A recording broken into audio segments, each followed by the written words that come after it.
এই অপৰাধ প্ৰৱণতা হোৱাৰ একমাত্ৰ কাৰণ হ'ল গোটেই পৃষ্ঠপোষকতাটো এই মিয়াসকলৰ আছে না। মিয়া বুলি মিয়া ক্ৰিমিনেল নেকি? গোটেই মিয়া ক্ৰিমিনেল নেকি? নমস্কাৰ, নতুন এটা ভিডিঅ'লৈ আপোনালোক সকলোকে স্বাগতম জনাইছোঁ।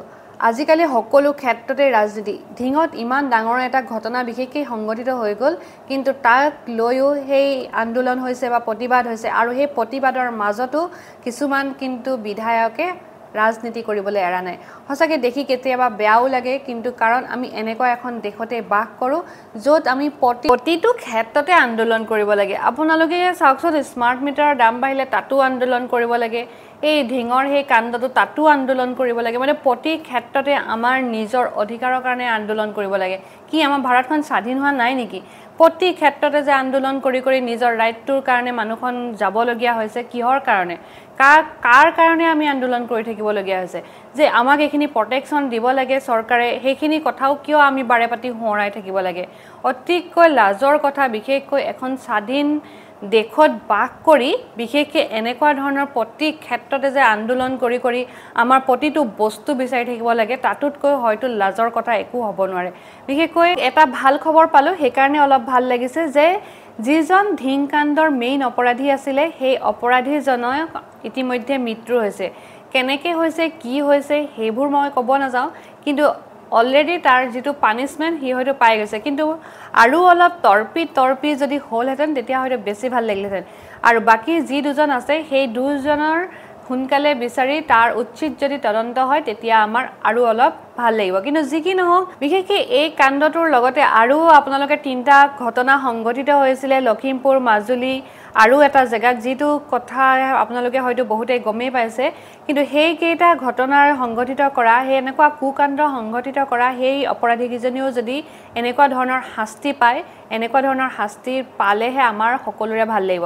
কিন্তু এই গোটেই ঘটনাবিলাকক আওতালৈ আনি বিশেষকৈ কিছুমান ৰাজনীতিবিদসকল বুলিয়ে ক'ম, কাৰণ এজন বিধায়ক তেওঁলোক, আৰু তেওঁলোকে নিজৰ বেলেগ ধৰণৰ মতামত কিছুমান আগবঢ়াইছে।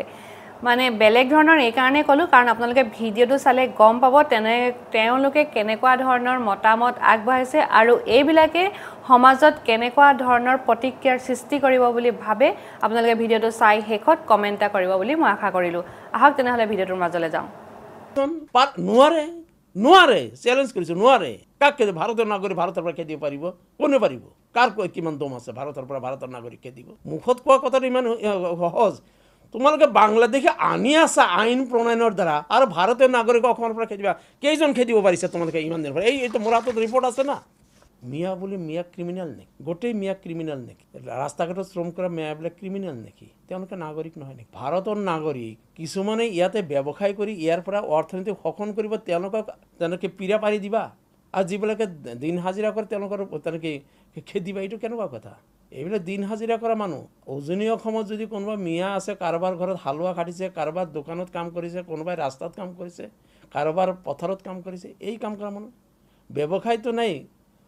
অৰ্থনৈতিক টনকিয়াল কৰা সম্প্ৰদায়টোক তোমালোকে সদায়ে অত্যাচাৰ কৰিবা, আৰু অৰ্থনৈতিকভাৱে শোষণ কৰা মানুহখিনিক বৰপীৰা পাৰি দিবা। এইটো কেনেকুৱা নীতি? কেনেকুৱা জাতীয়তাবাদ? জাতীয়তাবাদ কাক কয়?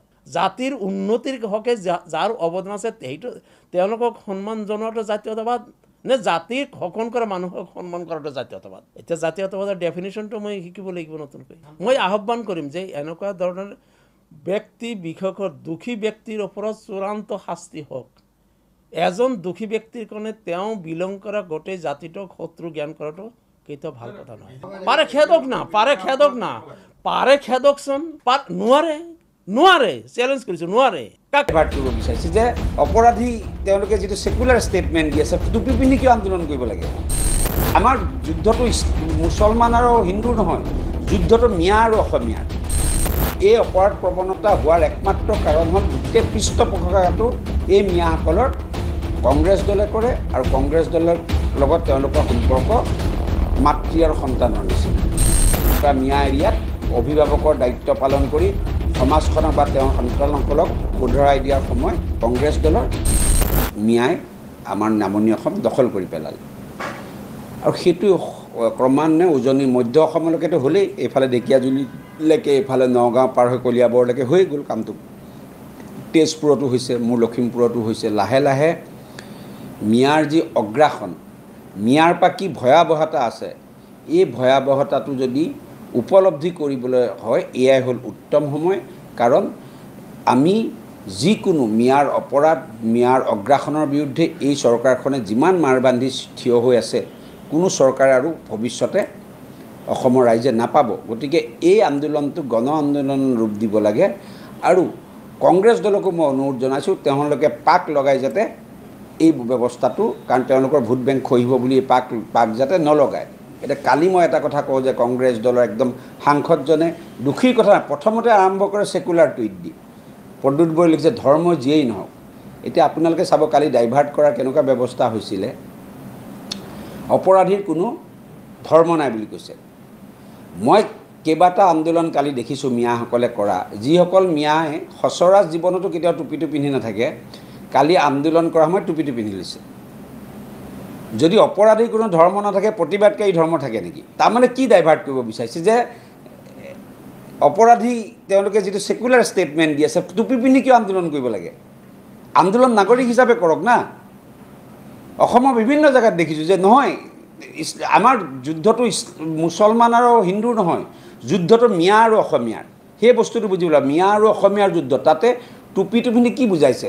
যদি অপৰাধীৰ জাতি নাই বা ধৰ্ম নাই, তেতিয়াহ'লে প্ৰতিবাদকাৰী জাতি ধৰ্মৰ লোক কিয় প্ৰতিবাদ কৰিব লাগে? কিহৰ কাৰণে কৰিছে? যাতে ডাইভাৰ্ট কৰি ডাইলুট কৰিব পাৰে।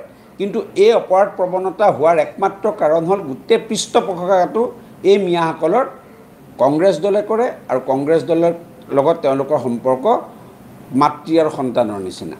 সেইকাৰণে সন্তানে ভুল কৰিছে কাৰণে মই অনুৰোধ জনাইছোঁ, হাতযোৰ কৰি কালি অনুৰোধ জনাইছোঁ যে কংগ্ৰেছ, অখিল গগৈ, লুৰিণজ্যোতি গগৈ, এওঁলোকে আপোনালোকে দেখিছে আমিতো ধুবুৰী চুবুৰীত মিটিং কৰিব পৰা ইলেকশ্যনৰ সময়ত কিমান লুৰিণজ্যোতি গগৈ, অখিল গগৈ, ভূপেন বৰা বা কংগ্ৰেছৰ নেতৃবৃন্দক কিমান আঁকোৱালি লৈছে তেওঁলোকে মাতৃপ্ৰেমেৰে। গতিকে এতিয়া অভিভাৱকৰ দায়িত্ব পালন কৰা মিয়া এৰিয়াত অভিভাৱকৰ দায়িত্ব পালন কৰি সমাজখনক বা তেওঁৰ সন্তানসকলক শুধৰাই দিয়াৰ সময় কংগ্ৰেছ দলৰ। গতিকে সেই আন্দোলনটো কংগ্ৰেছে, মই আশা কৰিছোঁ গৌৰৱ গগৈ, প্ৰদ্যুৎ বৰদলৈ, ৰকিবুল হুছেইন, ভূপেন বৰা, দেৱব্ৰত শইকীয়াই নেতৃত্ব লৈ যাম।